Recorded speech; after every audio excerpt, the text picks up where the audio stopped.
প্রিয় ছাত্র ভাইরা, তোমরা জানো যে মুহাম্মদ সাল্লাল্লাহু আলাইহি ওয়াসাল্লাম তার চাচার সাথে কোথায় গিয়েছিল? সিরিয়াতে গিয়েছিল। কোথায় গিয়েছিল? সিরিয়াতে গিয়েছিল ব্যবসা করার জন্য, ব্যবসার কাজে। সেই ঘটনা, সেই কথাটা এখানে উল্লেখ করেছেন সিরাতে।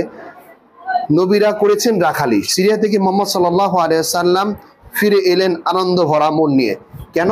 সিরিয়ায় গিয়েছিল চাচার সাথে কি করার জন্য? ব্যবসা করার জন্য। ব্যবসা থেকে যখন কোথায় থেকে আসলেন, আবার কোথায় আসলেন? মক্কায় ফিরে আসলেন। তাকে দেখে সবাই আনন্দিত হলো। হ্যাঁ, মুহাম্মদ সাল্লাল্লাহু আলাইহি ওয়াসাল্লামকে ফিরে পেয়ে আবার আগের মতো তাকে নিয়ে সকলে মেতে উঠলো। সবচেয়ে বেশি খুশি হয়েছিল চাচা আব্বাস রাদিয়াল্লাহু তাআলা এবং হামজা। আব্বাস রাদিয়াল্লাহু তাআলা এবং হামজা রাদিয়াল্লাহু তাআলা, এই দুইজন সবচেয়ে বেশি খুশি হয়েছিল, এবং পাশাপাশি প্রিয় বন্ধু হযরতে আবু বকর রাদিয়াল্লাহু তাআলা অনেক খুশি হয়েছিল। সফর থেকে ফিরে আসার পর আবু তালিব তাদের সঙ্গে আগের মতো আর মিশতে দিচ্ছে না। আগের মতো মিশতে দিচ্ছে না। প্রায় তিনি নিজে মুহাম্মদ সাল্লাল্লাহু আলাইহি সাল্লামের সাথে থাকতেন। এর কারণ হচ্ছে কি? এরপরে নিচে বর্ণনা করা আছে কি কারণ আবু তালিব এমনটি করছে কেন। কারণ আরো কিছুই নয়, বহিরা সাবধান বাণী।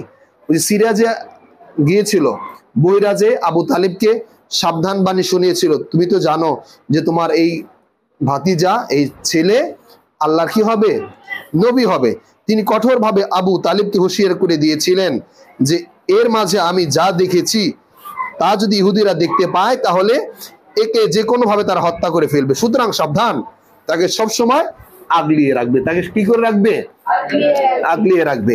কারণ বহিরা মুহাম্মদ সাল্লাল্লাহু আলাইহি সাল্লামের ব্যাপারে তিনি জানতেন, এবং মুহাম্মদ সাল্লাল্লাহু আলাইহি সাল্লামের কিছু কাজ দেখেছেন, কথা বলে তিনি বুঝতে পেরেছেন যে এই মুহাম্মদ হবে শেষ জামানার পয়গম্বর, মুহাম্মাদুর রাসূলুল্লাহ সাল্লাল্লাহু আলাইহি ওয়াসাল্লাম।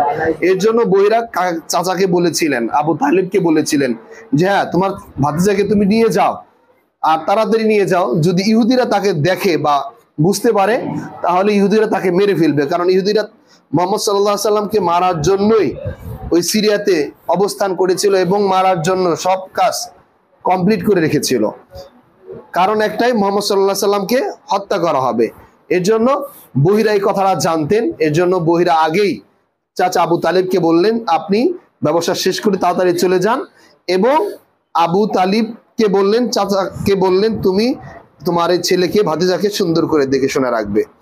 এর জন্যই মক্কাতে আসার পরেই আবু তালিব মুহাম্মদ সাল্লাল্লাহু আলাইহি সাল্লামকে আগের চাইতে আরো বেশি কি করতেন? চোখে চোখে রাখা শুরু করে দিতেন। সুবহানাল্লাহ। যাই হোক, এই সফরে মুহাম্মদ সাল্লাল্লাহু আলাইহি সাল্লাম তার নিজের প্রাপ্তিও ছিল অনেক। এই সফরে তিনি কত কি দেখেছেন, কত কি শিখেছেন।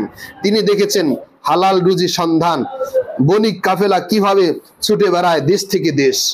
মুহাম্মদ সাল্লাল্লাহু আলাইহি সাল্লাম এটা শিখেছেন যে হালাল ব্যবসা কি, হালাল না হারাম? জোরে বলতে হবে, ব্যবসা কি? হালাল।